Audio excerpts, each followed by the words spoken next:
今天讲一下这个晚上睡觉打呼噜的问题。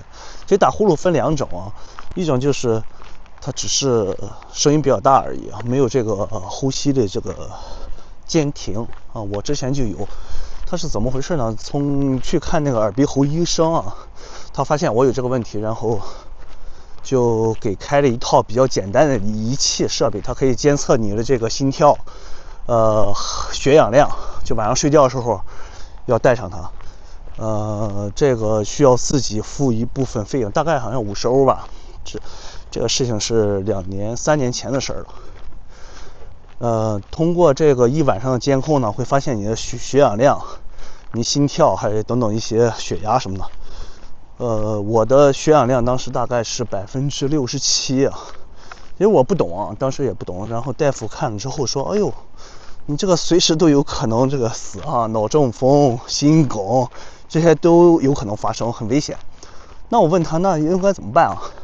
你现在去找各大医院，它有一个表啊，就周边可能50公里的一些医院，它叫 Schlaflabor， 就是睡眠实验室吧。你找他们约时间，然后去做一个3晚上的睡眠监控，那是全方面的。那我说大概要多长时间啊？因为我知道嘛，德国这个不管做什么检查，都需要约时间，有的要等很长时间嘛。他说大概2年吧。我直接就傻了，我说这2年如果说发生心梗、脑梗怎么办？那他说他没办法。然后就打电话，因为离家近还是比较重要嘛，他要住3晚上，所以我就找了一个离家很近的一个大医院。打了电话，果然不出所料，就说是2年半吧，大概。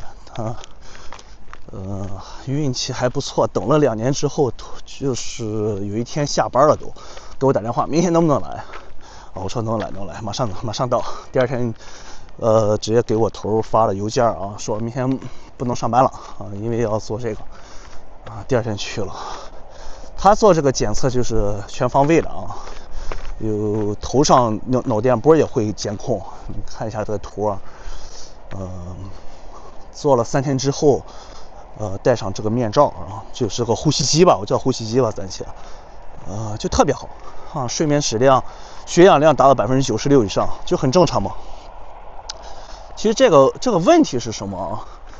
它问题它不单单就是说他医生说的那个心梗、脑梗这些东西，对我最大的影响就是你实际上每天晚上都在接受这个 CIA 的水刑嘛，让你呼吸到几乎窒息了，对吧？停止呼吸窒息，然后大脑会有反应告诉你啊，现在必须醒，要不然就完蛋了。它就是睡眠质量特别差，实际上你在睡眠当中你意识不到啊，你知道你已经睡了大概是吧6个小时、8个小时或怎么样，但实际上你深度睡眠非常少。我当时买这个手表啊，也是为了监控我这个睡眠了，因为状态特别不好，夜里总是醒。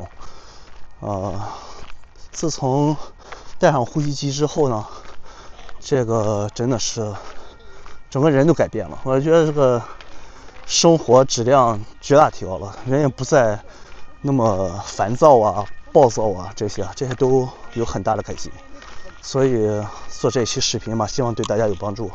如果你有类似的问题，一定要去做这个或者戴这个呼吸机，这个对生活的改变是非常巨大的。